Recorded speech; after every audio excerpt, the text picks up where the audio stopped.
and welcome to this exploring session. Today we are looking at the interlude of the virtuous and godly Queen Hester.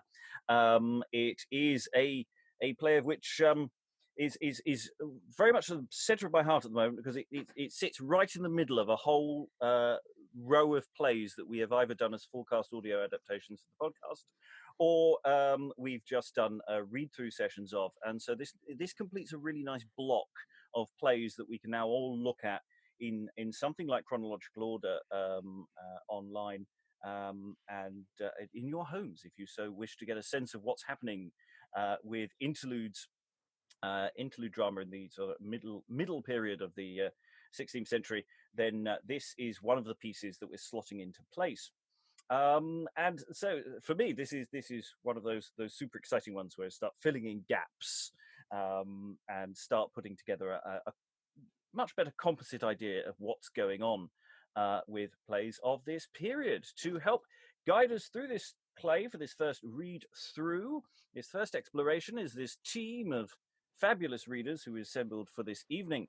So reading the part of with guest cat, reading the part of the Prologue, Pride and Hardydardy is...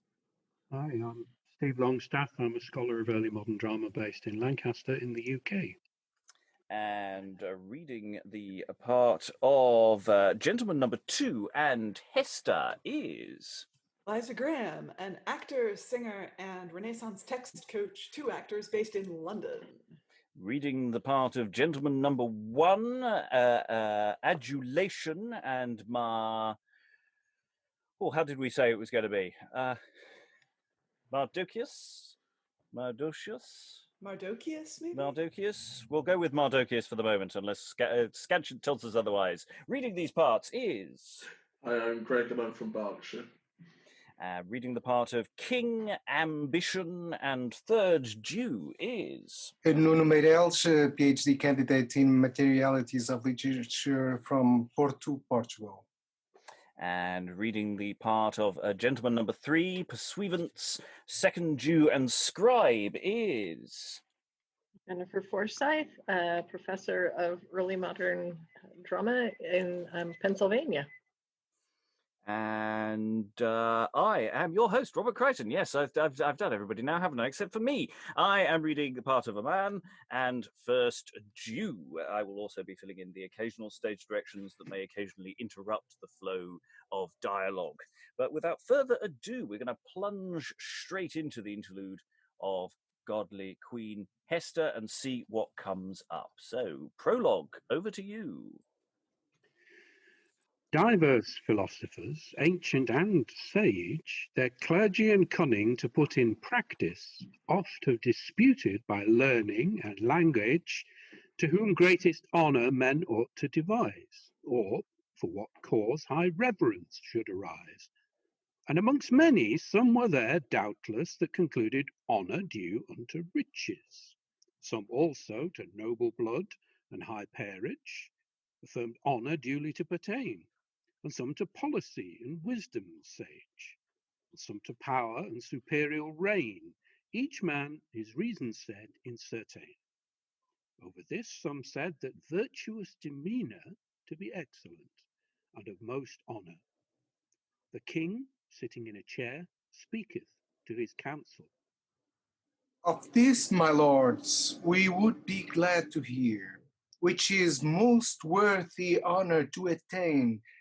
By your high reasons, we think it may appear to speak, therefore we pray you, your sentences plain. And as ye determine, so shall we certain, advance to honour and to promotion apply, always the best, and that be most worthy.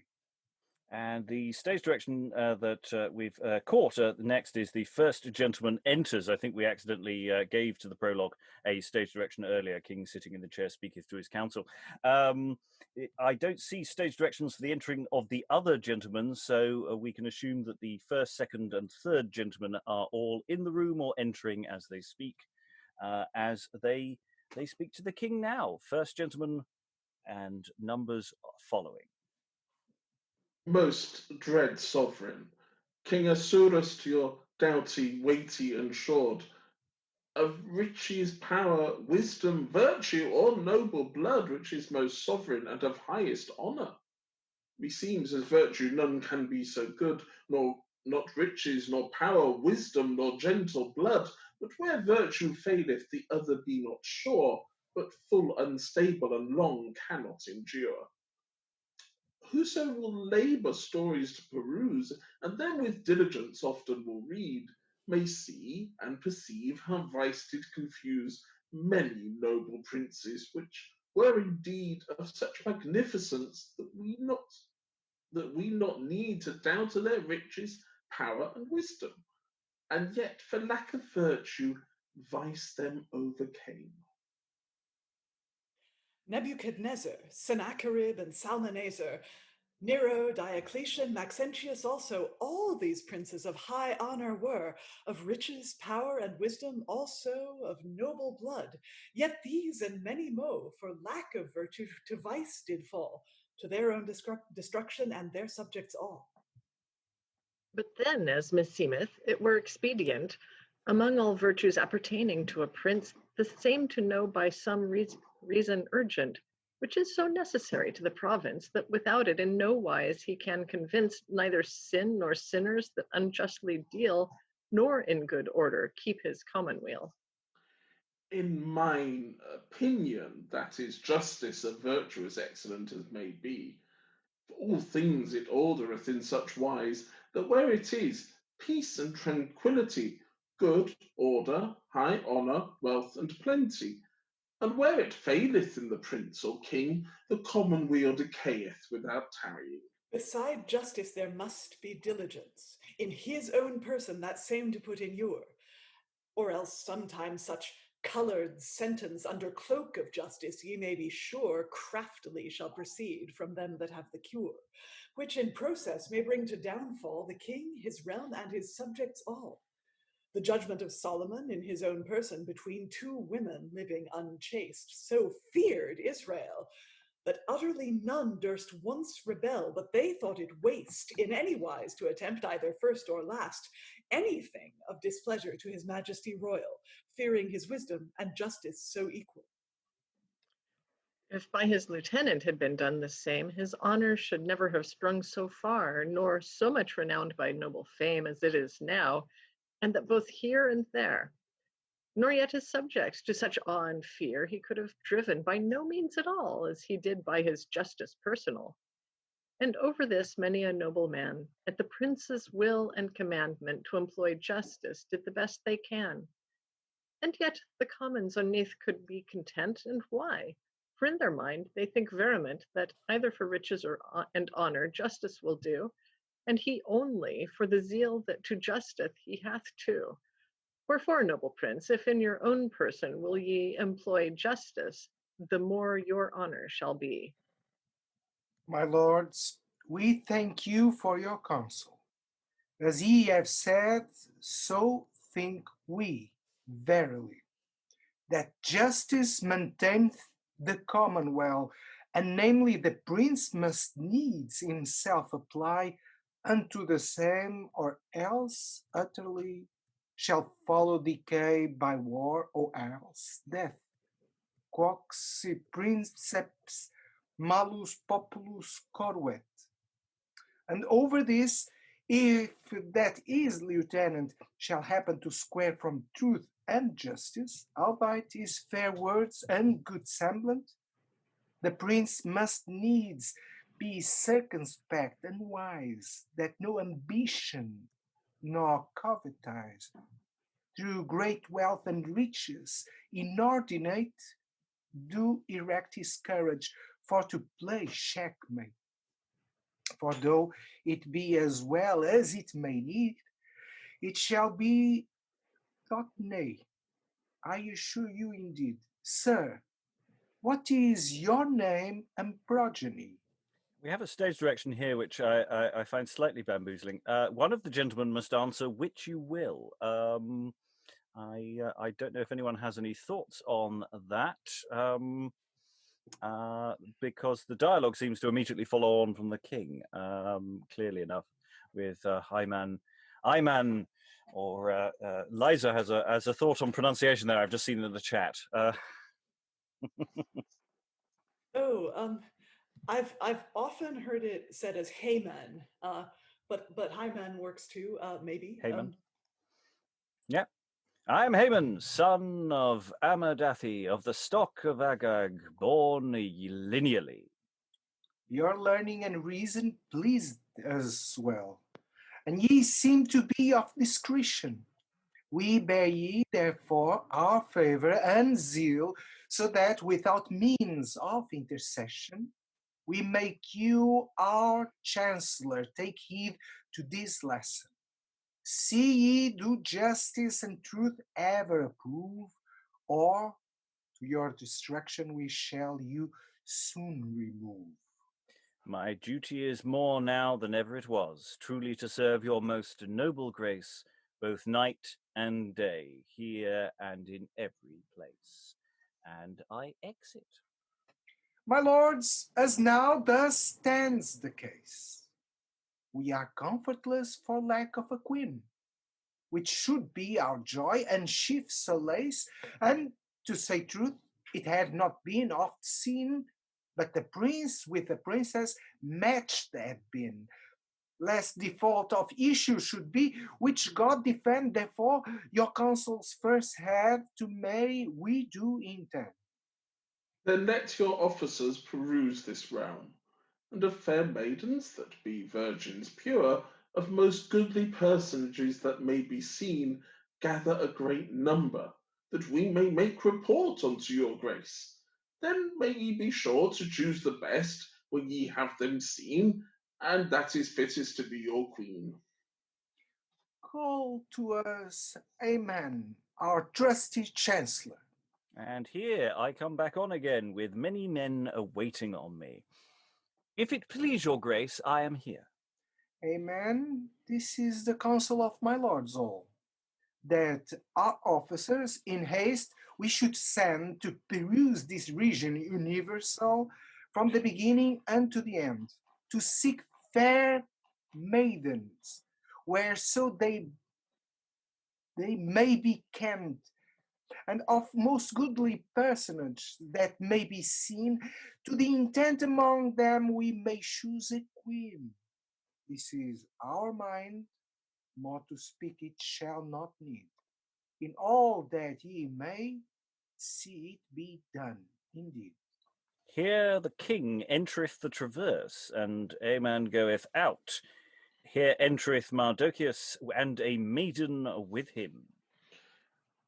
I am Mardocheus, born in Jerusalem, the son of Yer under the stock of Benjamin, by Nebuchadnezzar brought into this realm when he did subdue our king Yecheni, and translated the Jews by conquest and victory.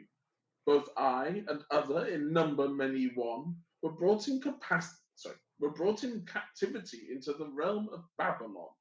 I have here a maiden of the same nation, my brother's daughter named Edissa, but Hester is her common denomination, and by that well-known Nam Adeomissa, God grant her peace, that persevere she may in wisdom and womanhood faithful to be, but espoused to love in perfect amity.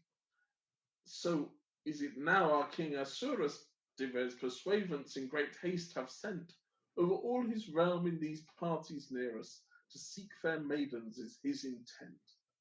Choose among them one is convenient to be his queen and lady sovereign, in love and honor with him for her to reign.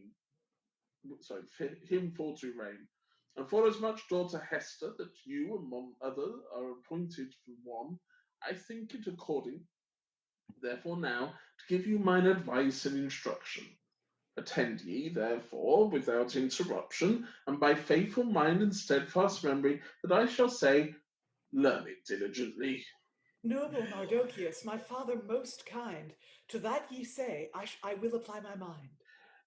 Then if the king choose you to his queen, it is of his goodness, bounty, and grace, and for none your merits the truth to be seen. Therefore to him repay must you needs obedience, true love and kindness above persons all, not forged nor feigned, but with affection cordial. Break not the course that queens have had, in this noble region most part of all. They have I been good and none of them bad, to their prince ever sure, just and substantial. Good to the commons when they did call by meekness for mercy to temper the fire of rigorous justice in fume or in ire.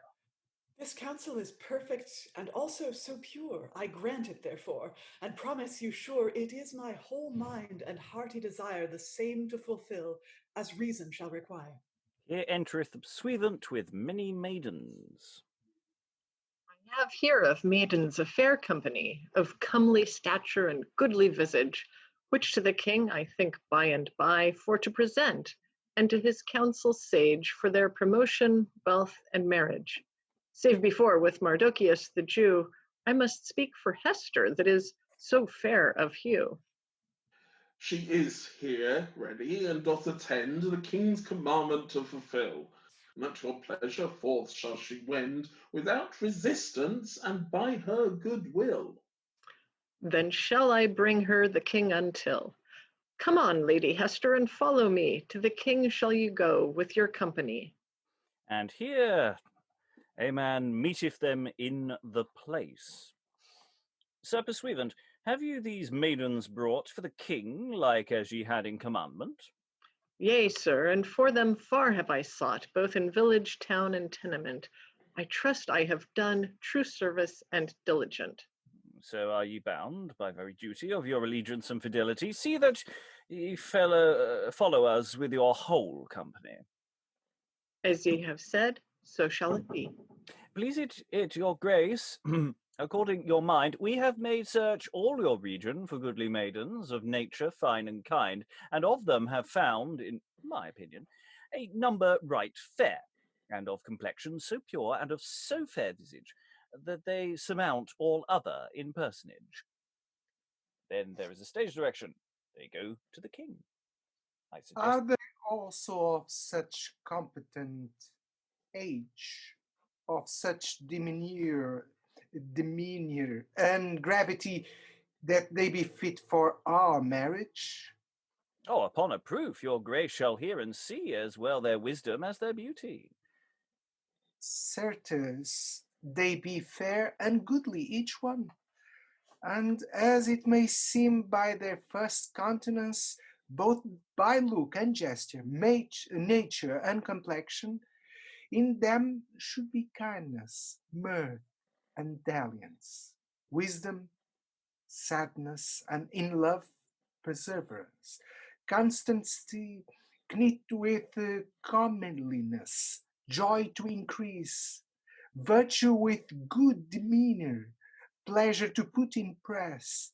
But ye, fair damsel, of the highest stature and of most ripe age, as should seem, of all this company, of most finest nature, tell us your lineage, for as yet we deem your looks be so lusty and in love so brim, in that your demeanor here have to be seen, to that according ye shall be our queen. Most noble prince, as for my lineage, nor yet my country, certes I cannot say. My parents deceased in my nonage, so that I never heard yet unto this day what coast or country, what land or lay I was bred in, brought forth or born. It is to me unknown, as I have been before. Notwithstanding, I have had food and fostering of Mardocheus all my life days, whom I called father in my young age, and so intend to do eftsoons and always, whom for his friendship I have good cause to praise, beseeching your grace, and that most meekly, to my said foster father good lord for to be. Call in Mardocheus, and we may see his face. I am here to attend upon your grace. Mardocheus, what call you your daughter? If it please your grace, her name is Hester, assuring you she is a virgin pure, a pearl undented and of conscience clear, sober, sad, gentle, meek, and demure, in learning and literature profoundly seen, in wisdom eke semblant to Saba the Queen, fit for any prince to have in marriage, if his pleasure agree to her personage. Ye say right well, then we think it expedient somewhat to prove by communication her learning and her language eloquence, and by some problem of high dubitation to know her answer and consultation. How say you, Hester? Have you aught read or seen of virtues that be best and fittest for a queen? To speak before a king, it is no child's play. Therefore, I ask pardon of that I shall say. We pardon you whatsoever ye say. Then to be bold, right well I may. No queen there is but by marriage of a prince, and under covert according to the law, so that the jurisdiction of the whole province to the king pertaineth. This is the true saw. Albeit sometime more for love than for awe, the king is content to be counselled by the queen, in many sundry cases as oft hath been seen, which sentence is sure and grounded with reason. But yet, notwithstanding, this is not all. But eftsoons it may chance, at sundry season, the king with his counsel most part of all from the realm to be absent when war doth call. Then the queen's wisdom sadly must deal, by her great virtue, to rule the commonweal. Wherefore, as many virtues be there must, even in the queen as in the prince, for fear lest in war some treason unjust the realm should subdue and falsely convince, the queen must safeguard all the whole province. And so, as much goodness I must be seen as in the king to be in the queen. And how many virtues long to a king, like unto your grace, I cannot make reckoning. Then I doubt not but the wisdom of us two. Knit both together in perfect chanty, all things in this realm shall compass so by truth and justice, law and equity, that we shall quench all vice and deformity. Then, at my beginning, I beseech your grace that I may show my mind, while I have time and space. Speak at your liberty, I will hear it gladly. Then I will be plain, for verity, and for a principle of this my tale hath no peer. And eke his subjects both great and small in honor and wealth, yea, all the province, so rich and so strong that they may convince all their enemies wheresoever they dwell that would invade, resist, or rebel. And where God's service and hospitality doth decay, and alms to the poor isle, there may be wealth in places 2 or 3, but I assure you, the most part in general neither have meat nor money, nor strength substantial fit to do you service when ye have need, which is no good order, methinks, in very deed. Let God alway therefore have his part, and the poor fed by hospitality, each man his measure, be it pint or quart, and no man too much, for that is great jeopardy.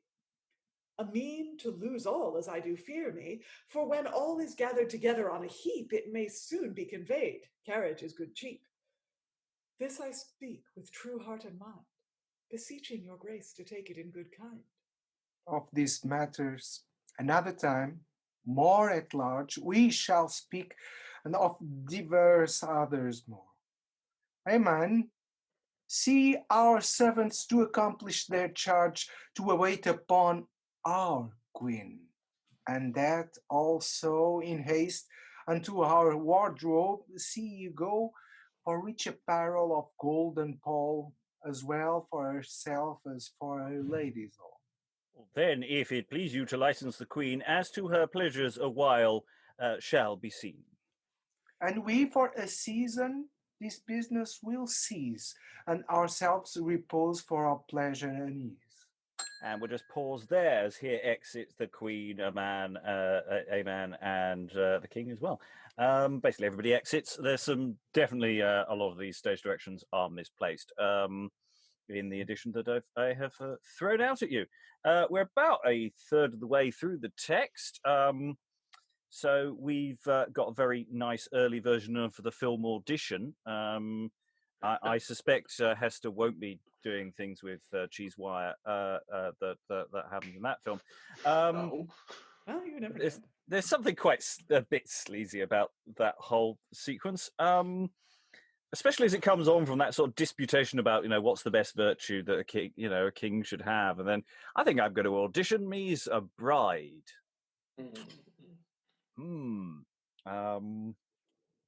So yeah, there's a lot of it. It took a while for me to sort of click into that. I mean, once we get into sort of the more plot bit, but I'm as counsellor nipping in and out of this. I've clearly got a lot of work on. I'm in and out all over the shop. Thoughts from the room at this third of the way through? That first section with the gentleman, I cannot remember which one it is. Somebody of much better knowledge will remind me. Reminded me a bit of one of the Chaucer tales, where they keep bringing up these people that are wonderful and or not so wonderful, and I cannot think which one it was. But I don't know why that just. But yeah, it was interesting once it got going. Yes, second gentleman got the list of unpronounceable names. Well done on that one. Yes, I wondered if that was why you gave it to me. I love this stuff. Utter random chance.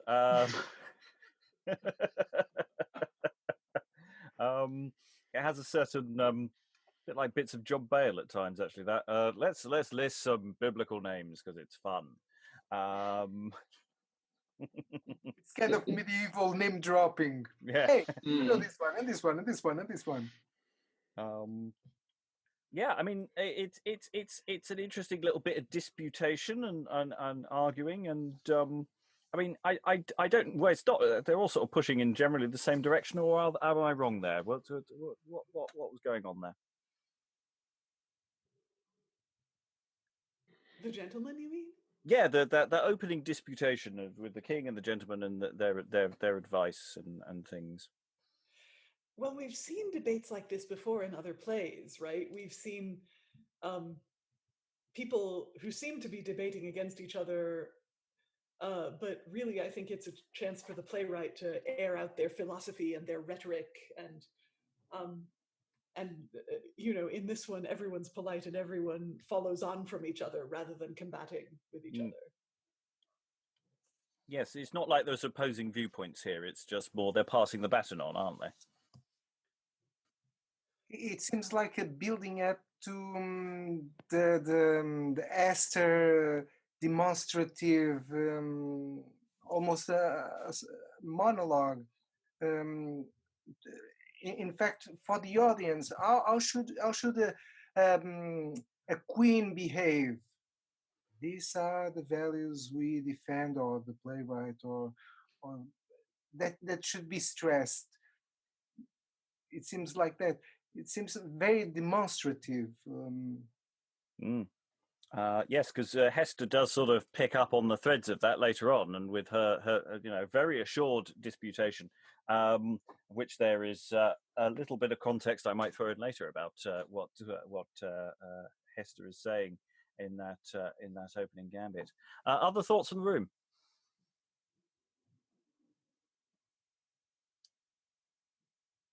The character of the king, as opposed to Hester, their relationship so far. Thoughts? Happy marriage. We're putting match made in heaven. We're putting the slightly sleazy matchmaking aside, are we? Straight away. Well, when you think about it, aren't auditions kind of a sensible way to choose a partner? It strikes me as more fun than dating anyway, or more effective. Okay, well, everyone seems fine with that, so cheese wire away. So, if you've not seen Audition, trust me, you don't want to. I just wonder if this is presumably this is a fairly well-known story, and the sort of slightly static nature of all of this is by way of setting something up that there will be a contrast against.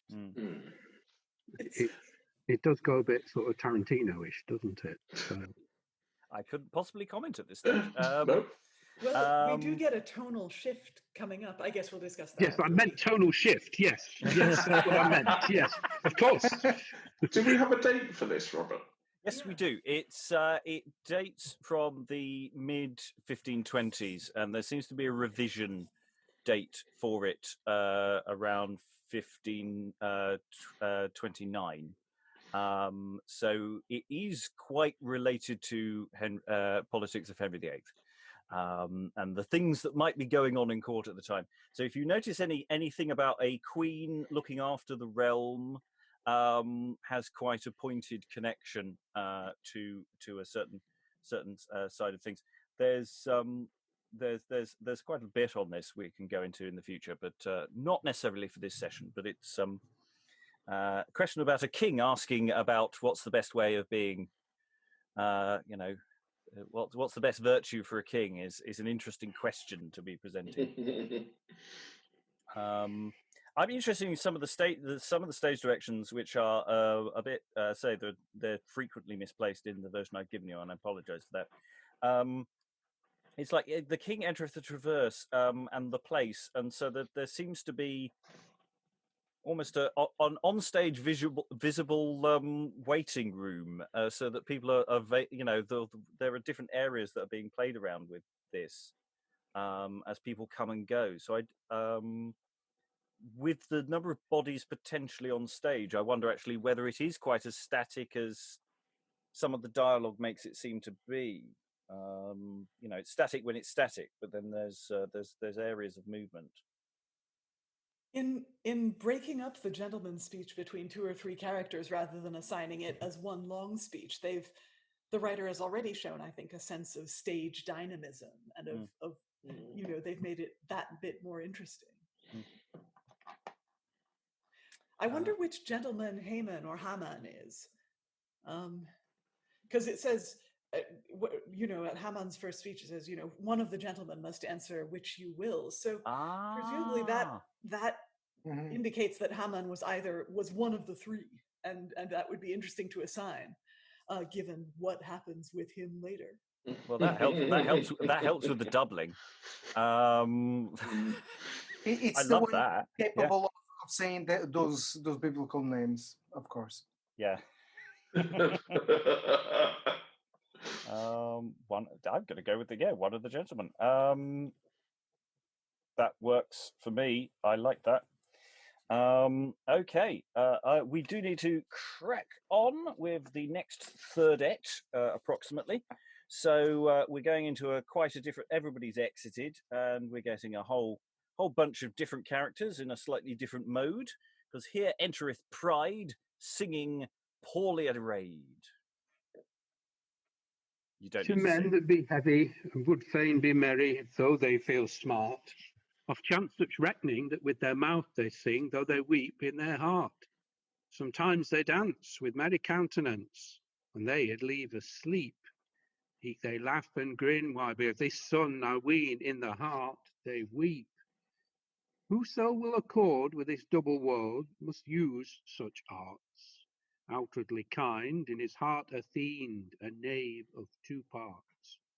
Outward honesty, inward infidelity, both rides on a mule. In peace he is bold, but in war he is cold, that soonest will recoil. Many be that proffers, but few that offers devoutly in their heart.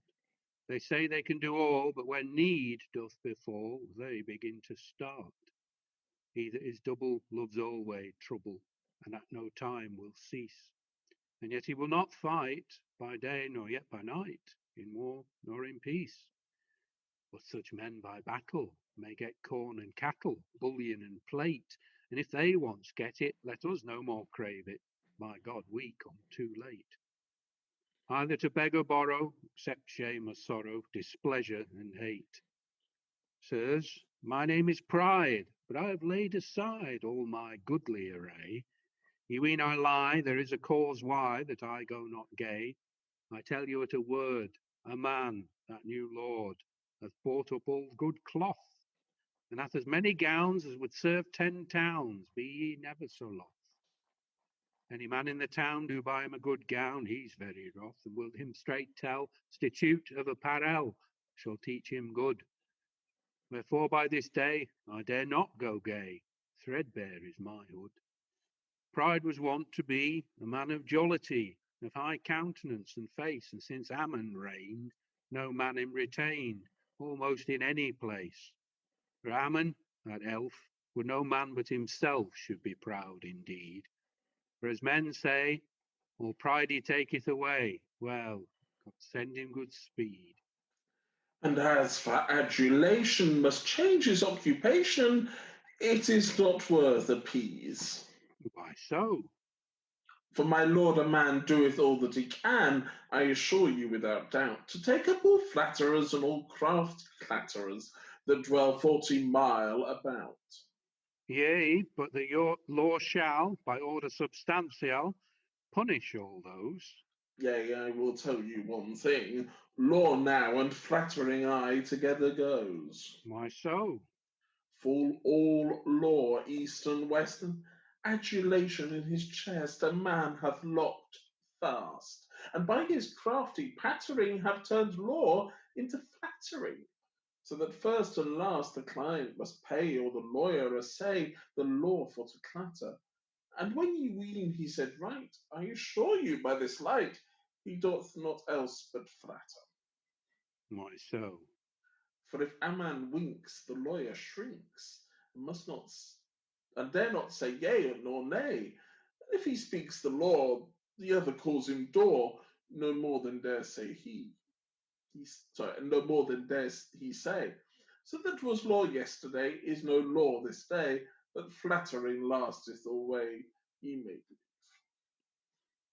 Divines that do preach, methinks they should teach and flattering reprove. Sir, they have left preaching and take them to flattering, most part of them all. I marvel of that. Do ye marvel? Marry, I will you tell a cause substantial. When they preached and the truth teached, some of them called to knock. And they that should assisted, I wot not how they were bristed, but they did nothing but mock. And and that saw they and gat them away as fast as might be. They sold their wool and purchased a bull with a plurality, and left predication and took adulation. And what by mendation and dispensation they gat the nomination of every good benefice. So better by flattering than by preaching to wealth they did arise, but ye must beware. Whereof? They do not square far beyond the mark. For if it be a good fee, a man saith that longeth to me, be it benefice or park. If he aspire to that promotion, he will straight give him a portion, a lap of 1,000 marks. He shall be purged clean. He shall sing neither treble nor mean, nor yet speak one word. Is he well seen in adulation? He is warden of the occupation without all jesting bored, and no man so hardy but by his authority the same to use. And so joining adulation and pride, here entereth ambition. No, for if he do, we were better know. His brains he will confuse. Why, who art thou? He that can tell how a man used to work. Is not ambition thy name? Yes, for God the same. I was wont to be a great clerk, but seeing a man bear rule neither horse nor mule, but is as wise as I. How so? For all rules and laws were made by fools, Hardydardy. He said, verily, ordinances and foundation without consideration, he said, were devised. Therefore his imagination brings all out of fashion, and so all is disguised. Sometime was plenty, and now the barns be empty, and many men lacks bread. And where sometime was meat, there now is gone to get. but all be gone and dead. Beggars now do ban and cry out to Aman that ever he was born, they swear by the rod he eateth up all their food, so that they get no good, neither even nor morn. And many that be poor, though not from door to door, a begging they did go. Yet had they relief, both of bread and beef, and drink so. And now the door stands shut, and no man can we get to work, neither to fight. Wherefore, if war should chance, either with Scotland or France, this year would not go right. And where is all this become? As for that Dominus vobiscum, I dare say nothing but mum, not till another time. All this is out of season, and nothing done by reason, nor yet by good rhyme. How say you ambition? Have ye not provision for to get promotion as ye were wont to do? No, by my Helidum, for my lord Aman handles all things so that every office and fee, whatsoever it be, that may be seen and found by his wit, he will it fetch, and or it fall, he will it catch, that never cometh to the ground, so that I repent that ever I went unto the schools, for his large commission maketh me ambition to dwell among fools. And is there no remedy? None that I can spy while he doth reign. Then let us make merry, even till we die, and drive away pain. I heard once a friar, as true a liar as any in the country, he preached vehement that our testament always ready should be. For at our death we shall lack breath, and then farewell we. Then, Master Pride, begin this tide. Let us hear your fashion. And ye shall hear next even the plain text of me adulation. And by ye shall hear plainly, without impediment, the tenor of my will, if ye take heed thereuntil. This is my testament. All my presumptuous pride, whether he go or ride, now or else than, my heart and courage, for power and language, I give it unto Aman. Let him keep of my pride what he will, the rest divide among his whole guard withal. And when they have it all, what they will do, advise them afterward. If pride have a fall, let them be content withal, as I am now. For as for pride lasteth but a tide, I assure you. If to it long shame, let them, a God's name, take them both.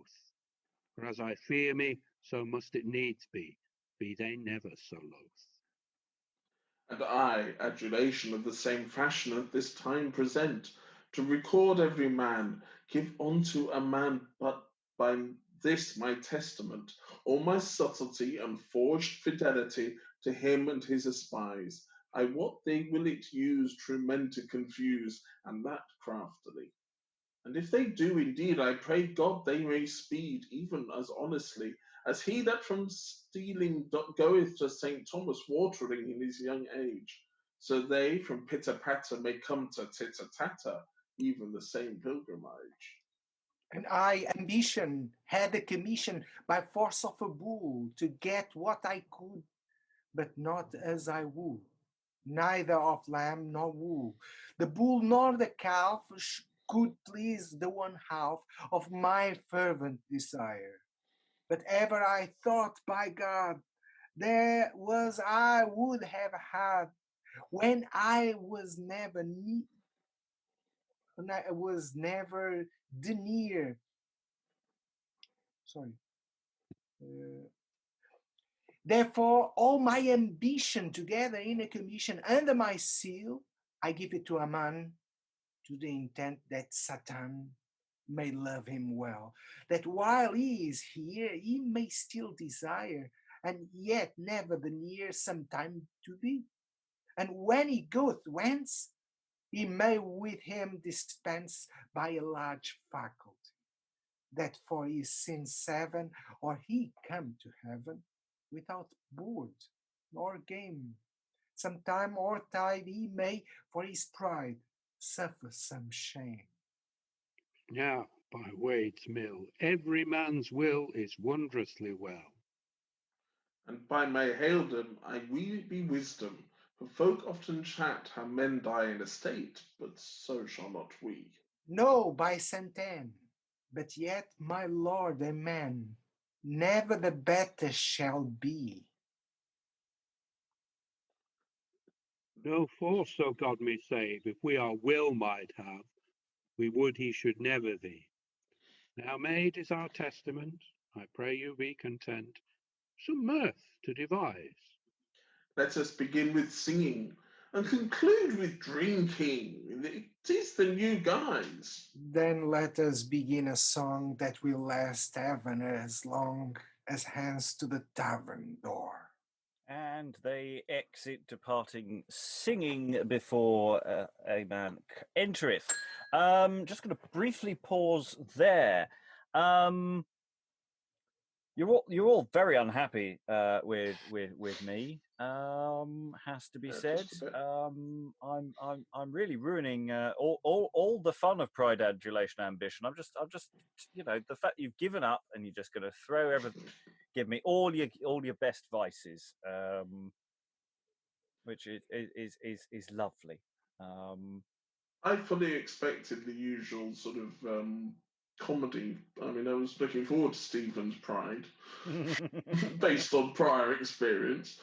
But yes, it came. I've just looked up, interestingly, with the Chaucer that I mentioned earlier. Apparently, St. Thomas Watering was a place, and the pilgrims put stops there. So it was just an interesting moment as we went past. Yes. Other thoughts in the room about this particular little exchange? Well, it's interesting. It's a bit of character. It's sort of character development for Haman or Haman when he's off stage. So, as far as we know, when we saw you earlier on, you didn't do anything overtly evil yet. And yet, power corrupts, and that's, I guess, I do like the comparison of the last will and testaments and the way they make it clear at the end that they don't actually want to do you any good by leaving you all their stuff. They just don't have a choice. I've already taken all their stuff. This is just they've given up all lease and title to it. Yeah, and we would he should never thee. Thee is an old, basically an archaic way of saying thrive. People would say so thake, so thrive I. So that's a thing. Because I like to dress well. I've got all the cloth. I look fabulous. There seems to be some stuff about the clergy in here as well, doesn't there? There's this kind of double vision going on, because there seem to be some fairly pointed remarks about the way in which the great man gathers to himself these benefices, and how the clergy are referred to purely in terms of how they get their income.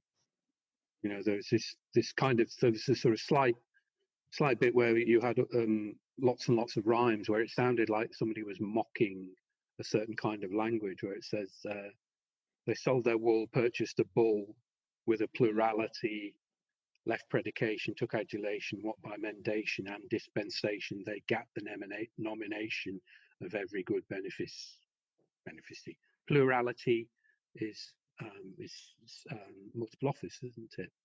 So there's this kind of strange layer there, and the reference to Scotland and France as well, which is a sort of sense of I can't remember if this is 1520s. When was the last time Scotland and France were joined up? Is it the previous decade? Something I wouldn't be. Yeah, that would make sense. I mean, for all of this, it seems to seems to be there is a bit of local satire going on here, and which we'll talk about in a little bit, I think, before I say more. Any additional thoughts about just how it's coming across as a random modern audience or modern readers? It is a bit impenetrable, I think, out of context. I don't know. I mean, I'm only a bit Jewish, but Jewish people really know this play. They know this story. It's a fave. This is the Purim play. I'm not sure how well it would have been known among Tudor Christian folk, but well, I'm not talking about this specific this particular sequence.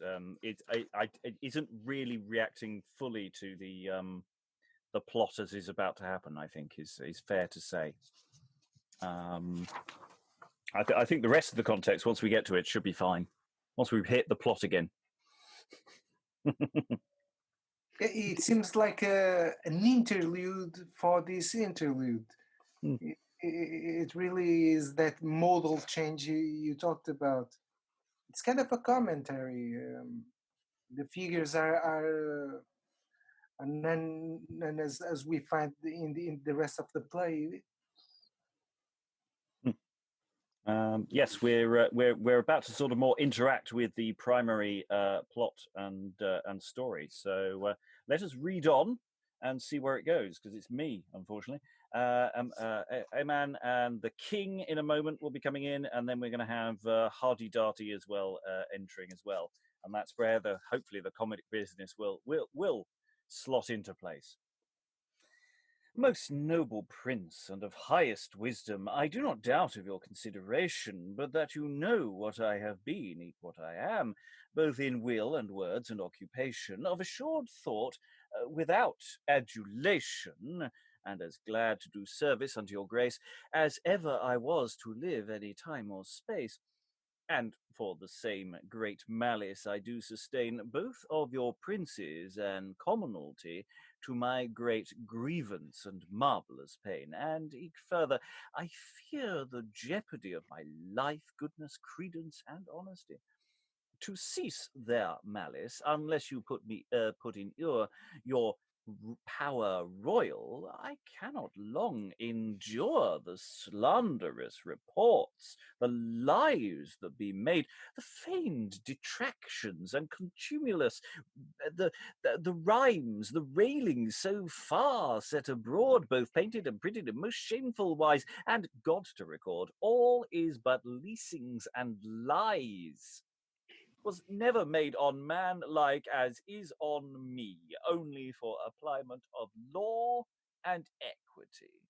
In so much that of late now, indeed, before all the commons, upon mine and me most damnable reports were set abroad, to my dishonour and shameful villainy. And all that were before there of that company, as I might see by their countenance and voice, that same aloud and greatly did rejoice. Wherefore, noble prince, I beseech your grace, let me be removed, another to have my place. Aman, we heard with deliberation uttered and pronounced by language clean, a very elegant and prudent oration of you, as ever tofore was seen, by whose tenor we know what we mean. And have ye no doubt, so shall we for you provide that your enemies shall damage you on no side. We know right well the Lord's envious to be, one against another for fee and office, but that to regard in no wise need ye, as long as ye observe truth and justice, from the which we would that in no wise ye should digress. For if ye do, indeed, your own destruction shortly ye shall breed. But for your comfort, hark what I shall tell. And for more assistance in this that ye do fear, We make you lieutenant to rule Israel. Take here these robes, see do them wear. Eke this golden wand in your hand to bear, a token of honor and of estate royal. God send you continuance and well to do with it all.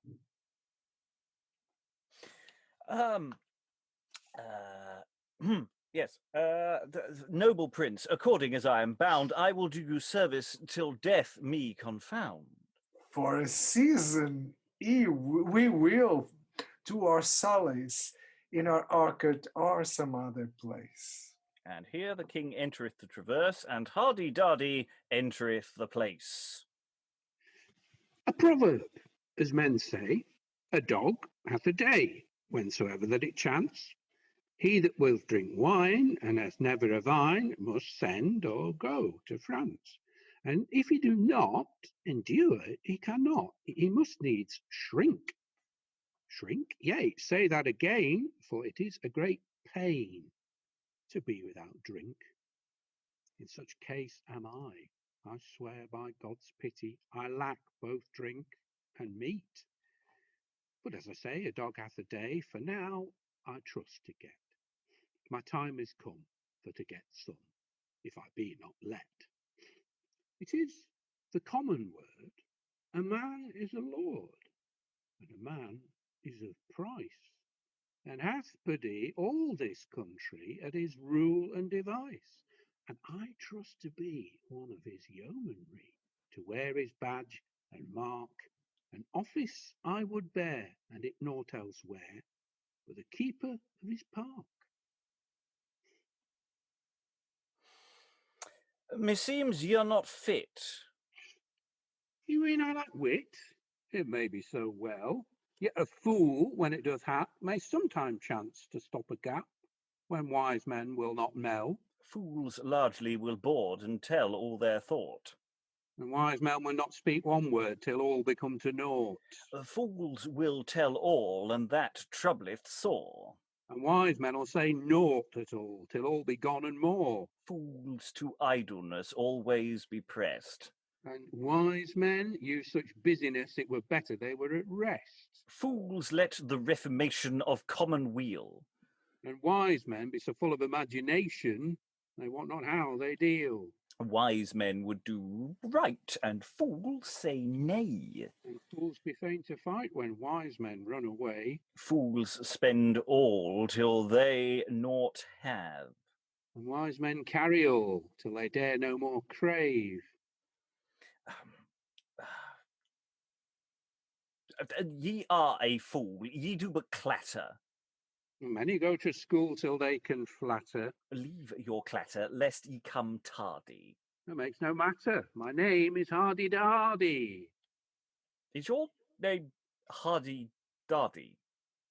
Yes, that is it, verily. I would, if please ye, be one of your yeomanry. No, as for that, let it pass. We take you for our solace and mirth sometime to ken. Wean by God's grace. One fool in a place doth well among wise men. Ye needs must laugh among, and if a fool sing a song, I hold you then a groat. Some wise men must be fain sometime to take the pain to do on a fool's coat. Then perchance it is not ready. Well, ye can speak merrily wherewith I am content. Sirs, tarry you a season, see that far ye not walk. I will to the king, secretly to talk. Most victorious prince, and of highest honour, primate of the world, and president chief, by whose wisdom and politic demeanour all the world at this day takes relief, both king, page, and lord, yea, in sentence brief, no realm nor region able where to stand, unless your counsel with them be at hand, who compelleth lords to maintain their nobility, who learneth knights their feats martial, or who religion subdueth to humility, who have crafts and labourers the world over all, in civil day or village royal, compelleth each man to his order and place, but only the wisdom and policy of your grace.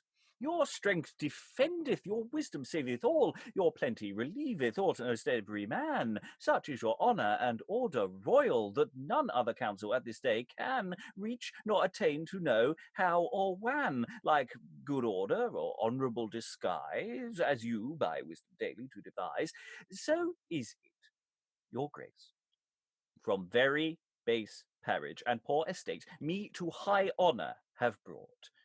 For none my virtues nor wisdom sage, but only your goodness have made me of naught. God is my judge, it is therefore my thought and daily study above all worldly treasure, that thing to do that is your wealth and pleasure.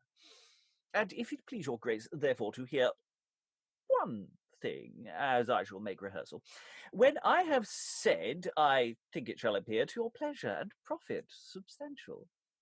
And, to be plain, this is it first of all. A great number of Jews within this realm do dwell, people not good, nor are for your commonweal. They be dispersed over all your province, within themselves dwelling, dissevered from our nation, by their new laws they think to convince, and eke draw unto their conversation, and unto their ceremonies and faction of our people, as many may be, intending to subdue all gentility. Moreover, the precepts of your law they refuse, and have in great contempt. They will in no wise live under awe of any prince, they will be exempt, whereby good order may soon be interrupt. And occasion is, as I do fear me, your subjects to rebel in hope of like liberty, and your grace knoweth it is expedient their malice to increase thus by sufferance. For by that may chance great inconvenience, and to all your realm importune perturbance for their possessions be of substance so great and so large, that I fear at the length they will attempt to subdue you by strength. My counsel, therefore, to avoid jeopardy, is that your grace, by your power royal, shall give sentence and plainly decree to slee these Jews in your realm over all, none to escape. Let your sentence be general. Ye shall by that win, to say I dare be bold, to your treasure £10,000 of gold. My lord Aman, we have heard right well all your oration, which is so elegant and so well touched that needs we must feel and perceive your mind, your words be so pregnant, and as touching the Jews, which be so valiant, both of good and great possession, we do agree unto their suppression. We right well perceive that unto them draw much of our people and gentle nation, which to our honor and also to our law must needs be a great derogation, a mean to bring all out of fashion, to quench them. Therefore we be contented well, in token whereof hold here a ring and a seal. Of your sentence there shall not lack one clause, but all shall be done, and that without pause. The Pursuivants call to us shortly, possibly as stage direction, not quite sure. If it like you, we are here. These letters devised we would ye should apply to bear forth, and that diligently, with as much haste as may be, to the rulers of every town and city, straitly commanding them that all that they may the same to execute at their prefix day. To his high pleasure we shall make us pressed, until it be done we will take no rest. We be glad we have attained our purpose. I trust it shall abate the high coverage of Mardocheus, and eke all those that be his clients bring to repentance. Marry, sir, if they be like to take penance, it would grieve any man, young or old of age, without his head to go on pilgrimage. Oh, they have deserved it, and they shall have it. It is for them according. I should be right that some men do say it were a mad boarding. Say what you list. So would I, if wist ye would not angry. Ye have liberty, as ye pleased be, to stand or tumble. Men say indeed, ye shall lose your head, and that would make you stumble. Why so? But they say it is convenient shall be fulfilled the testament of ambition, adulation, and pride. They gave you all their pride and flattering, and after that, St. Thomas Wattering, there to rest the tide. And men think at host with them was the Holy Ghost, their testament was made so holily, wherefore all that they said cannot be take or said, but as a prophecy. Well, ye are verily disposed merrily now for to talk, and I am surely minded secretly for my solace to walk. And we'll just pause there, as we're about to go into the final stretch. So yeah, Hardydardy. I mean, it's not broad comedy. There's verbal sparring and a bit of witty repartee, but it's more disputation and as a back and forth. There is singing. We did have some singing when Pride came in. Or the potential for singing is all over the place. Yeah, and of course my political agenda is not desperately nice, at all. Yes, that's one speech where I suddenly going, oh yeah, I should really prefix that with a warning. So yeah, thoughts.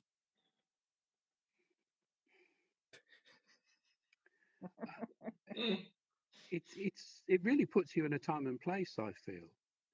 I think it's sort of Wolsey era, Henry VIII's court, isn't it? He's a bureaucrat, and like Wolsey, like Cromwell later, he's of low parentage. There's tons and tons of details there, and the Hardydardy kind of back and forth that you've referred to. The context of it is at the end of all of that, it doesn't actually matter because he says, actually, I want one of these positions that's going. I want to be your man, So there's this kind of strange politics going on here, which there's this sort of figure you don't expect to be a placeman. You don't expect them to be seeking a kind of sinecure. And the whole thing seems to me to be imbued with a particular kind of, it gives you a particular kind of context, I think. If you know anything about what Wolsey and Cromwell did, the stuff about people putting rhymes up, what the common people are saying, that's kind of classic paranoid Tudor bureaucrat stuff. And the emphasis on Aman or Aman's base, that he was base of birth until the king elevated him. That's very much Wolsey and Cromwell, isn't it? Yeah. Yes, I think now that somebody else has spoken their names, yes, that does seem to be the general consensus. Is that certainly for revision around 1529, when Wolsey is falling from a great height, that some of these sections are very, very pointedly anti-Wolsey. All the stuff about wearing fine clothes because he was very extravagant in his dress, and this relationship with status, all of these things. I mean, it's not necessarily a perfect absolute parody, but it's clearly feeding into that context of the time and of especially when we're talking about clergy and religious houses and all this stuff. At the time, Wolsey was actually dissolving a few monasteries himself so that he could found his own his own schools and chantries.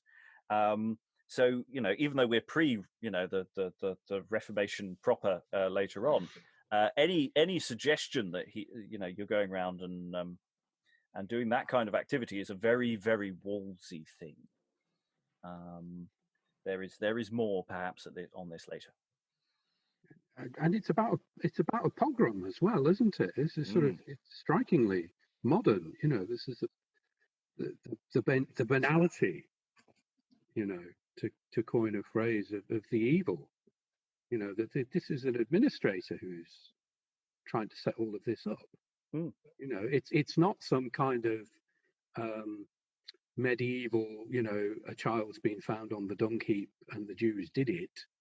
This is absolutely top-down logistical sort of exercise. It's he's a man with a plan, which is sort of it's so striking, really, for the 20th century, as well as giving you an idea of how people saw biblical history. Well, what would it be like?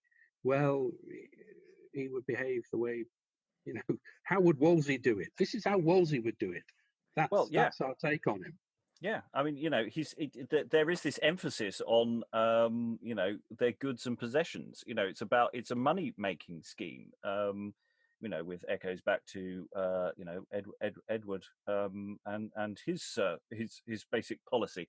So, I mean, the thing that got me about doing that speech was just actually how well constructed it was, and therefore how dangerous that speech actually is. And that really came across. I mean, a lot of the disputation speeches are quite well put together. Hester's earlier really spoke, but here to actually make him put forward what seems on the surface level a very, very well reasoned and a reasonable argument for something quite so horrible is really striking.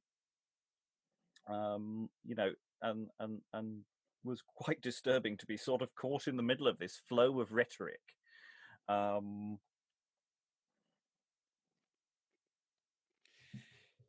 Yeah, I mean, it will be interesting to see from here on how the play handles that question. I mean, this is Old Testament in, if we're looking at the Bible rather than at Jewish writings. If we're,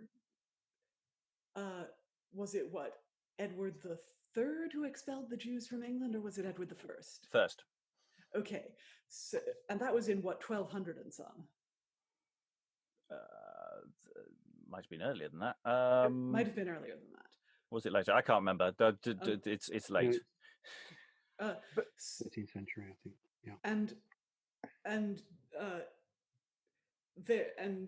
There are converted Jews or sometimes secret Jews living in England now, but Jews are not allowed to live openly in England until the time of Oliver Cromwell. So that is some more than 100 years from when this play was written.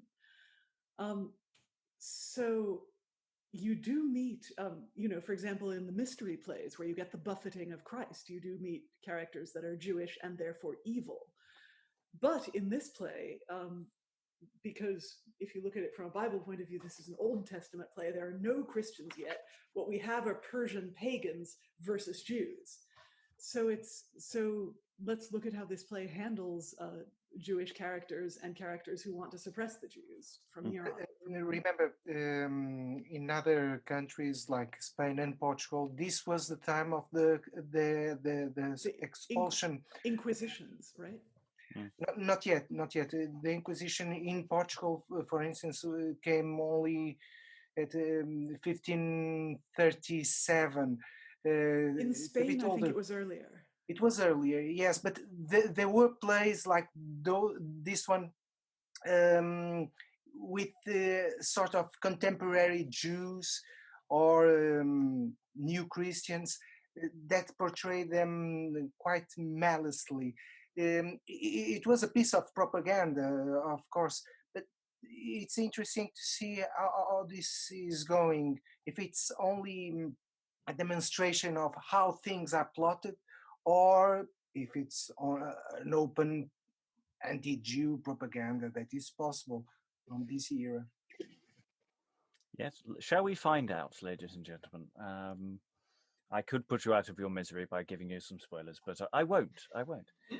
Okay, so I'm now I'm first Jew, so I'm the first one speaking. So we have an entrance of 3 Jews, and we've got Mardocheus, Hester, and various personages, and just not nearly enough stage directions. So. O Lord, what a thing is credulity, when to it is annexed covetous and pride. It destroyeth both town and country, all regions on every side. All is for him too little, his mouth is so wide. His rigour ravenous spares not to spill both man and child to have his own will. This ravenous wolf, a man, I do mean, that hath persuaded the king to kill and slay, and from all this province to avoid clean all men and women and children that be Jews born, and of the Jews' consanguinity, that the precept is set up, men to remember, and it shall be executed the 13th day of December. Alas, that ever should fortune such rage from so cankered a caitiff to proceed. It is his mind, my head, I lay to gauge. All those to slay, I assure you indeed, that will not by flattery his presumptions feed. He will be glorified above creatures all. Yet I trust, as Lucifer deep he shall fall. The Mantuans thought it a great punishment to be prescribed from their goods and land, as reciteth Virgil, that poet eloquent. Much more is our pain, ye may understand, that shall lose our lives, unless God take in hand us to deliver, or else me not can avoid the murder of this carnifex. Amen.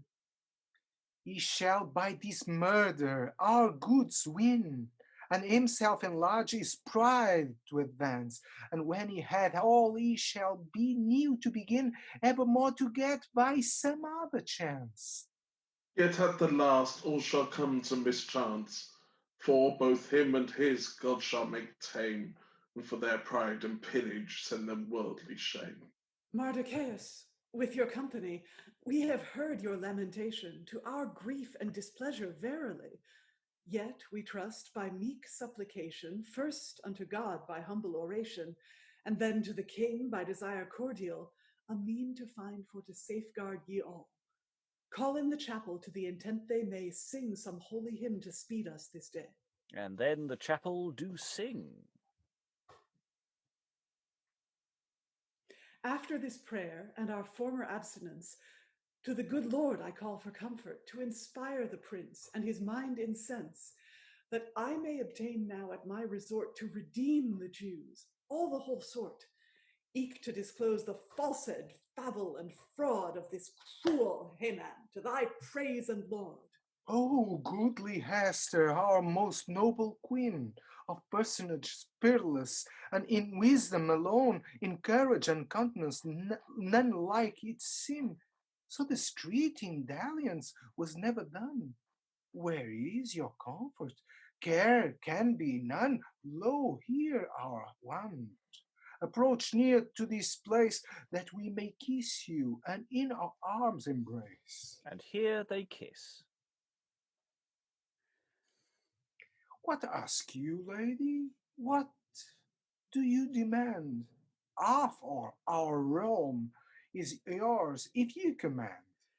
Noble prince, and our espouse most dear, since that to ask ye have given me liberty, I beseech your grace with heart most entire, that it may please you this day to dine with me.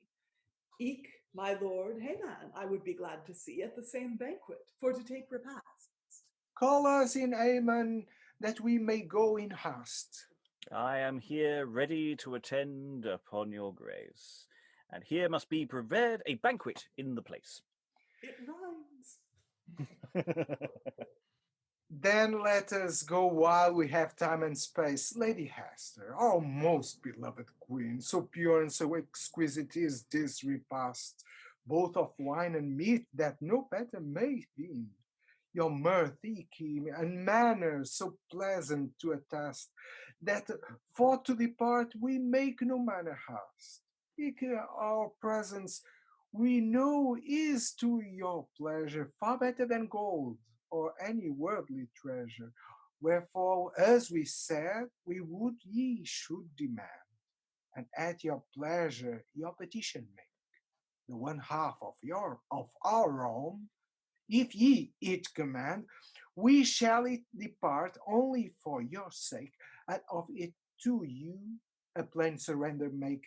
And the more ye ask with loving intent, the more we shall give, and the better be content.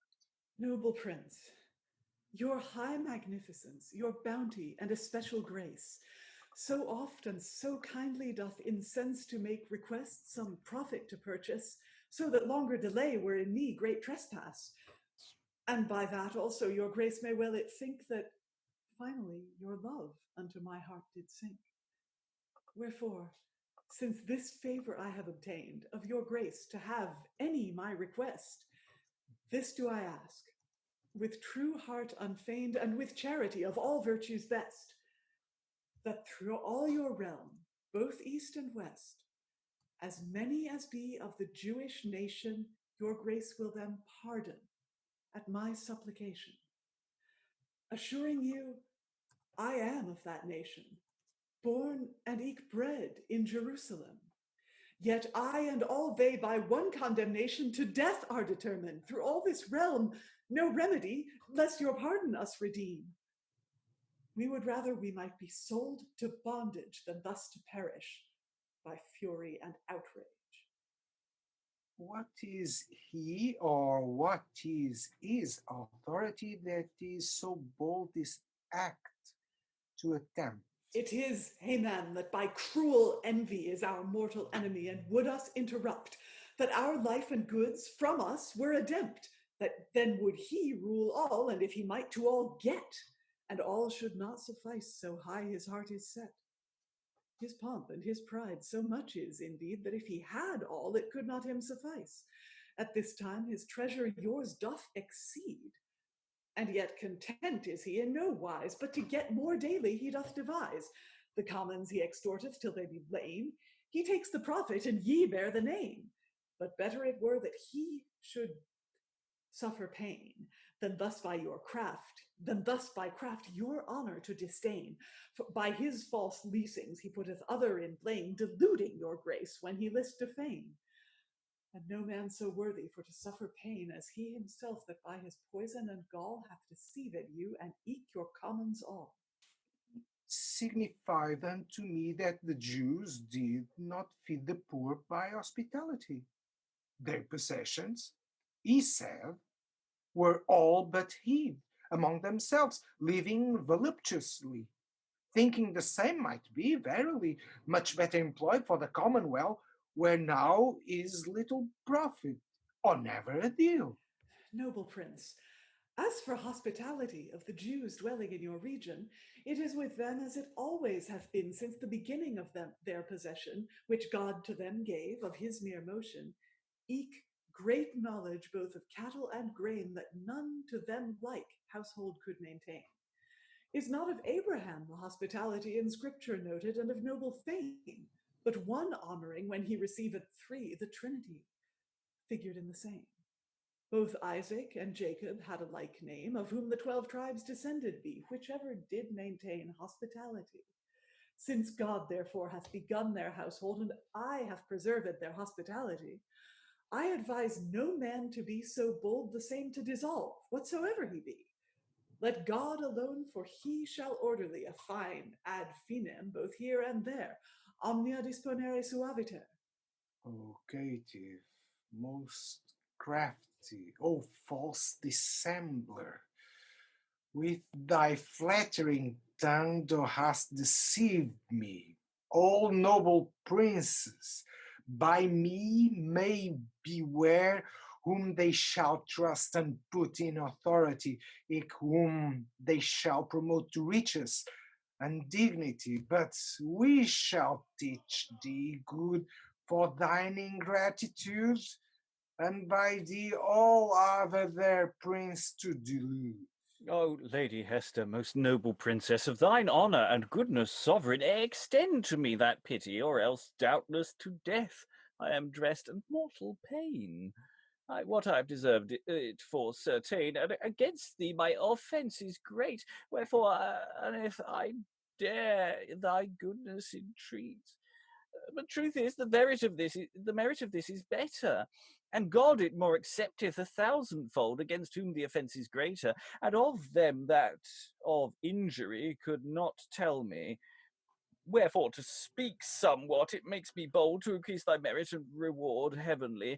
Save my life, and I thy servant shall be. Aman, this matter so heinous is indeed that of our honour we will neither speak nor speed. Alas, then am I utterly marred. I must straight die. It cannot be deferred. Oh, thou caitiff, canst thou not be content with the mischief by thee done before? But the queen wilt oppress, we being present. What need we call for evidence more? Make him sure and fast, and dare to bind him sore. He will that our council shortly devise how we shall bestow him according to justice. And at this point, there's a character who I only just noticed a second ago. Could I ask Jennifer to read Arbona, who is a random late entry to this crowded royal court? There is in the house of this traitor Aman a pair of gallows of 50 cubits high. Upon them he had thought, either now or then, to have caused Mardocheus to die. Lead him hence, and upon them by and by see that ye hang him, and so stop his breath, without favour see he suffer there. Other folks be tardy as well as Hardydardy by this reckoning. They say besides bells, bacon, somewhat else must needs have hanging. Hanging do serve, and when they that deserve are false traitors. And it comes to lots of herrings and sprots, which be no traitors, to hang in the smoke till they change their cloak from white to red. But such do no wrong, wherefore they do not hang till they be dead. Ye speak somewhat like, for it toucheth the quick to be hanged in good health. Yet none need to care, that is wise and ware, and truly will deal. Have ye not read of Naso, Ovid, that eloquent poet, nor Valery, which tells merrily the proper feats, how the smith Perillus, like a Titivulus, made a bull of brass? He had thought bewis to have pleased King Phalaris, but yet he did much worse. Oh, why so? I ween, by God, he made a rod for his own arse. Phalaris could not get within the bull to shet. Lo, here begins the game. Wherefore, indeed, he took for need Perillus, maker of the same. And he did him turn, and made the fire to burn, and greatly to increase. He cast him in such heat, and each in such sweat, he fried him in his grease. What mean you by this? I will tell you, Bacchus, my whole intention. I mean, my master is the first taster of his own invention. The gallows he made, both high and broad, for Mardocheus he them meant, and now is he in fain himself for certain to play the first pageant. He that deserves pain is worthy, certain, even for to have it. Therefore God send all that those will steal men's clothes, that once they may go naked. If it please your grace, this traitor Aman we have put to death, as was your commandment. Then shall we straight, as well as we can, bestow his goods, for he made no testament.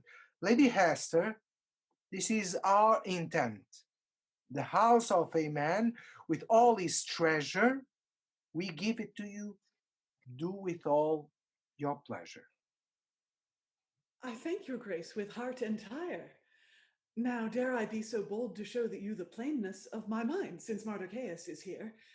If it please your grace, The truth is, doubtless, albeit or now I did it not confess, this Mardocheus is for certain my father's brother.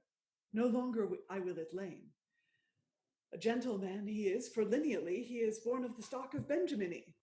We be right glad we know his lineage. His truth to us before was known well. We will him advance according his parage. Hold, Mardocheus, here is our ring and seal. It is our trust ye will with justice deal. We commit, therefore, unto your wise discretion of all this province, judgment and correction. I thank your grace, trusting ye shall not hear in all things but as justice doth require. Noble prince and our espouse most dear, I beseech your grace, at my supplication, the precept your grace sent at Aman's desire against me and all the Jewish nation may be revoked, and upon convocation anew devised by them that can do best, and that sent forth to set the Jews at rest. Moreover, let the realm be perused by them that be of your high council, and if any have the law abused of all the Jews within your commonweal, let them not spare correction to deal, and straitly constrain themselves to address, to observe that law God give them by Moses. The Jews be the people of God elected, and wear his badge of circumcision. The daily prayer of that whole sect as the Psalms of David by ghostly inspiration. Eke holy ceremonies of God's provision to God is valuable, that nothing greater, and all the whole realm for them fares the better. Stand ye here, lady, and approach ye near. Your petition we granted gladly. Then, if it please your grace to hear, the epistle is made to the sealing ready.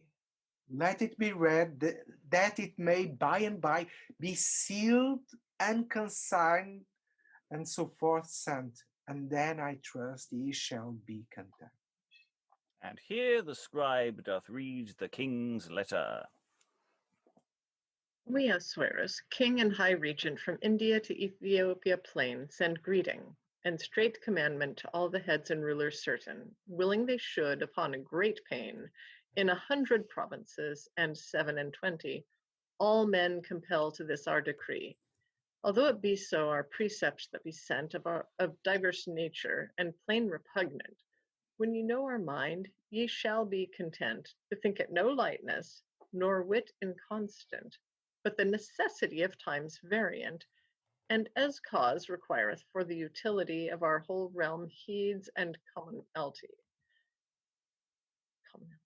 And to the intent ye may know our plain mind, the son of Amidathi, called Aman, a Macedon born, and like to their own kind, not of our nation, as all men tell can, which by his subtlety both now and then our gentleness so infecteth for certain, that near we were like all Jews to have slain.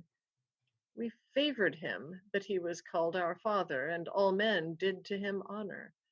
But his heart with pride so strongly was walled, that by his slight and crafty demeanor, had we not espied his settled behavior, he would have destroyed Queen Hester our wife, and from us at the length have taken our life. But as for the Jews, we found them innocent and without all blame, though to death they were dieth.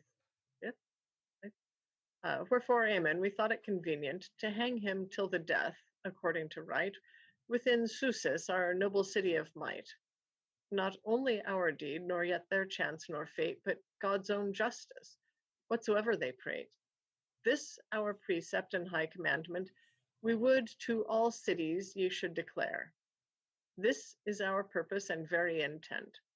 The Jews to their laws themselves should prepare, duly to keep them, and not from them square, and no man to hurt them. See, remember, as it was meant, the 13th day of December, dated at Susis, this is certain, the 4th day of December, the 3rd year of our reign.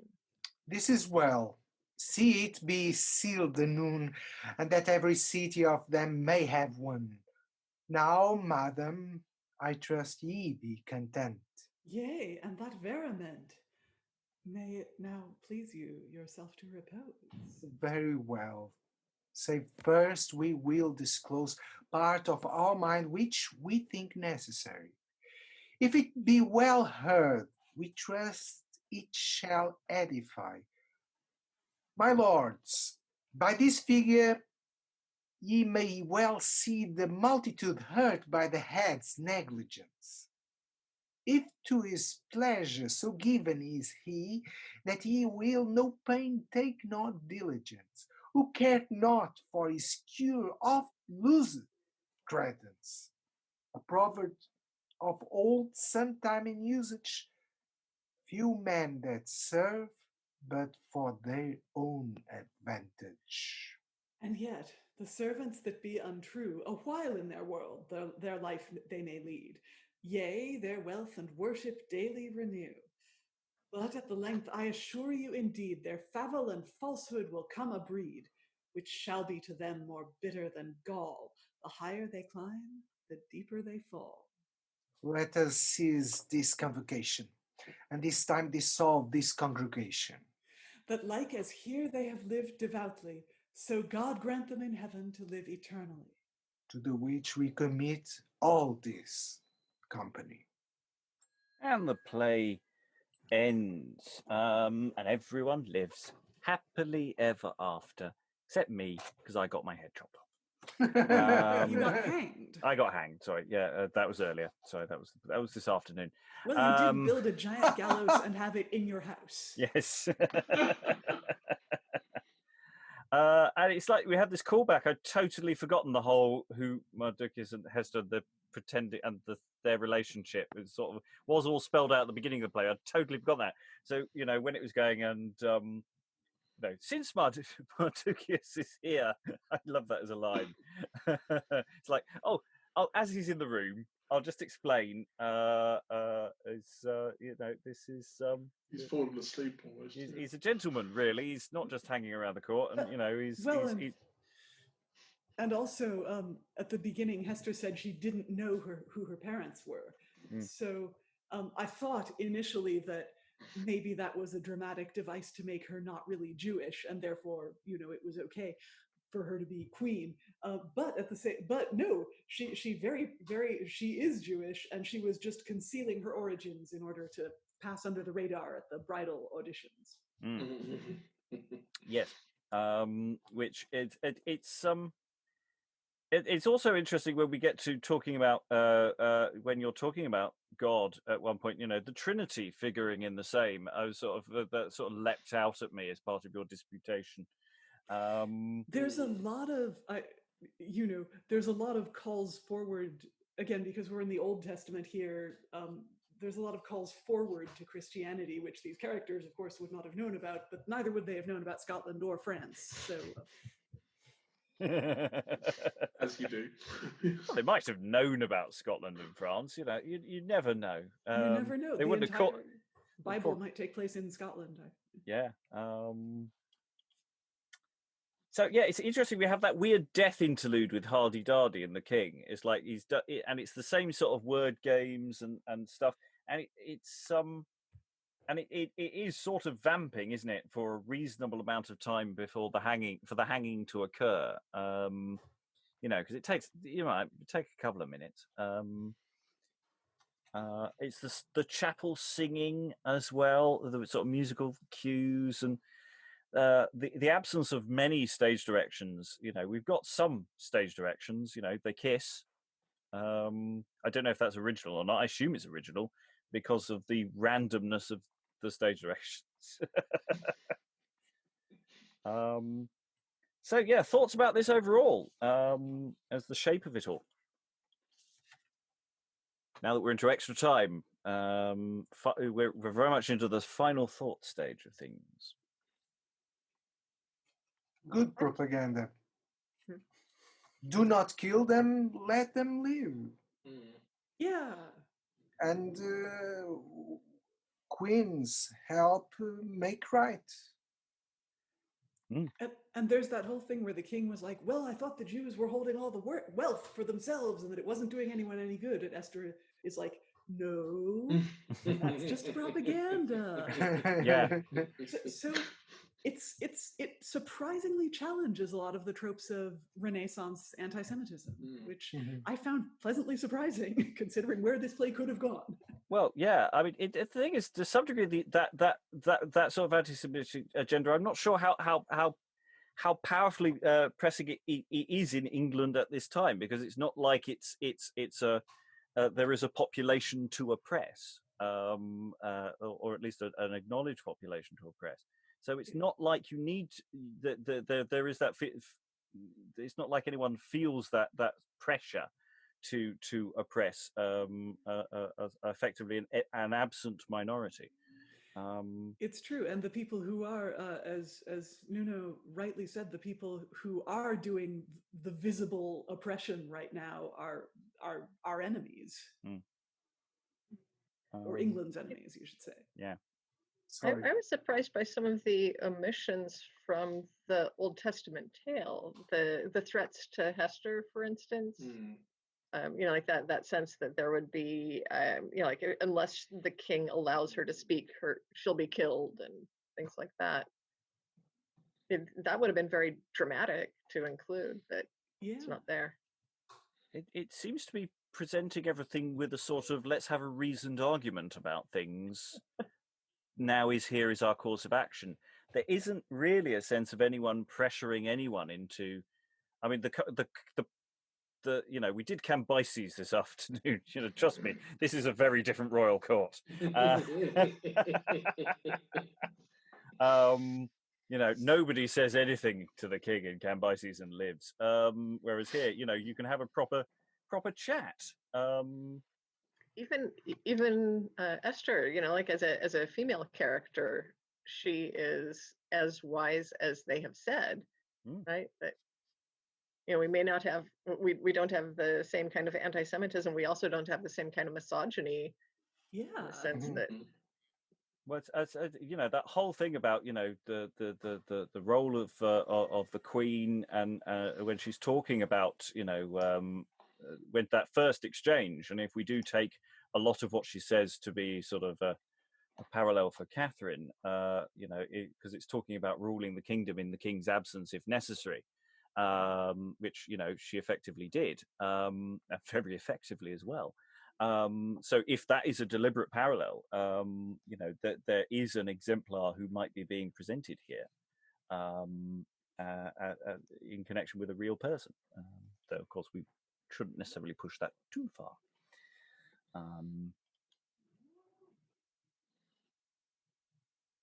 It is one of the sort of the staples of the evil counselor idea, isn't it? That the royals are absolutely brilliant, and the only time anything bad ever happens is because somebody has kind of misled them. And so that it sort of fits with that, doesn't it? It's about ill counsel, as it were, or ill counsel but malicious counsel in this case. That's the only thing that could possibly ever go wrong. Yeah, absolutely. I mean, it's a good thing that they do the paperwork early, because they were going to send this degree out on the was it the 13th, and this new one is coming out on the 4th. So it's really good. You've got a decent span. The bureaucracy saves everyone. I think that's the message here that we should go with. I also wonder, when they're talking about not oppressing people, whether there's a transposed crossover with whether we're getting rumblings of leave the correct kind of priests alone. Was a thought that just cropped into my head. I don't know if we're too early for that kind of thing. Are Jews effectively just generic other people who might be persecuted kind of thing? There's quite a lot of different kinds of heretics. I mean, Henry burnt Protestants as well as Catholics, so it could just be something generic about somebody taking against a particular group, and the ease with which that can go so far. It's we've got the kind of Deus Ex at the end of it, but it's a remarkably kind of paranoid political universe, it seems to me. And that survives all of the worthy king, worthy queen underlay. It's, you kind of have your cake and eat it, I suppose, with the Bible, don't you? Yeah. I'm distracted by thinking about how much I would like cake right now. You've just don't, Liza. I'm assuming we don't know what it was written for or anything like that, do we, Robert? I haven't done the detailed research. I do actually have material in my possession that I can actually sit down and go and look at now. But I have all I've done is sort of flick through. I mean, it's presumably it's entertainment for the royal household of some description or some wealthy house around it. In the 1520s, there's a lot of stuff going on. Especially if it's in association with Rastall, John Rastall, has built a theatre. They've actually got their own theatre in Finsbury Fields, and as well as what's happening at court. So there are audiences already available, within a relatively short radius and space, and the way it's presented, and it's talking about the potential scale of this expands and contracts depending on your resources. We've just about staggered with 6. You could probably streamline it a little bit more, or you could expand it a hell of a lot more, because it could be quite spectacular. So it's a really quite busy time. Everything there's a lot of potential, and it does speak of that Hayward school of everybody discusses things and debates things of that's all happening at the same time. And if it is with, sorry, yeah, sorry, there is a sort of weird reference to a sort of a village in Hertfordshire somewhere. Wade was it Wade? Wade's Mill or something like that, or Ware's Mill. And the other thing is, there's a reference to Titibulus, isn't there? Or Titus Villus, who is the demon in Mankind, which is generally an East Anglian play. Didn't we get you guys at one point, or am I going completely wrong? Because possibly, I thought wasn't there a line about new guys at one point? Might just be about wearing a new disguise, but, but yeah, it's the same thought. Yeah. It seems the geographical thing. It seems particularly pointed. I couldn't see any particular. I couldn't find anything on Wikipedia why there, as opposed to anywhere else.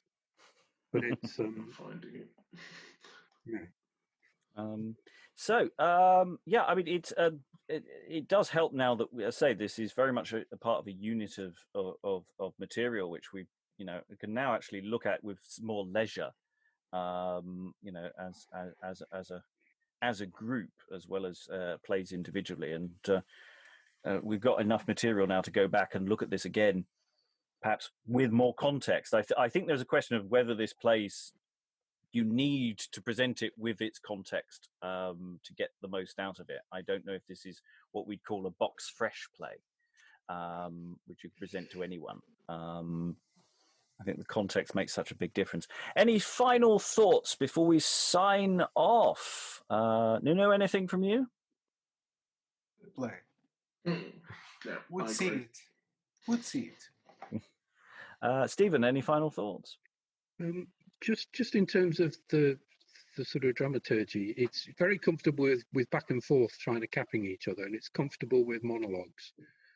And it breaks some monologues. Early on, you get these, basically what are monologues broken up by somebody going, and so what? And then you get another sort of 20 lines or something. So it's interesting to think of in terms of how that would play out. There's a couple of theatrical tropes there. And it's sort of reaching for some other stuff to glue it all together with. It doesn't quite get there, I don't think. So it's interesting from that point of view for me. Yeah, it's the fact that there isn't any real broad comedy in this. There's wit and there's back and forth, but we're not seeing the rough and tumble that we've seen in some other plays. Jennifer, any final thoughts? Not really. Excellent. Greg, anything from you? And Liza, any final thoughts? Just one, that at Haman's line about in the same scene where he calls for the annihilation of the Jewish people, he says he says, and God to record, all is but leasings and lies, was never made on man like as is on me. And God, I had a moment of silent screaming in American right there.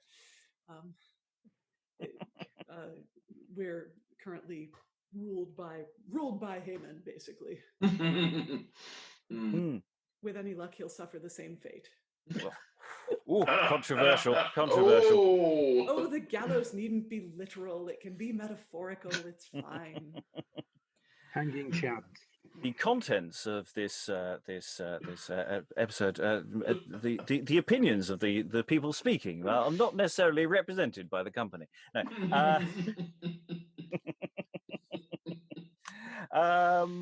Yeah, I mean, there is something having. Amen. There was something also, the wordplay is potentially with Amen and Aman. There was a little bit of wordplay in there as well that I noticed at one point. But yes,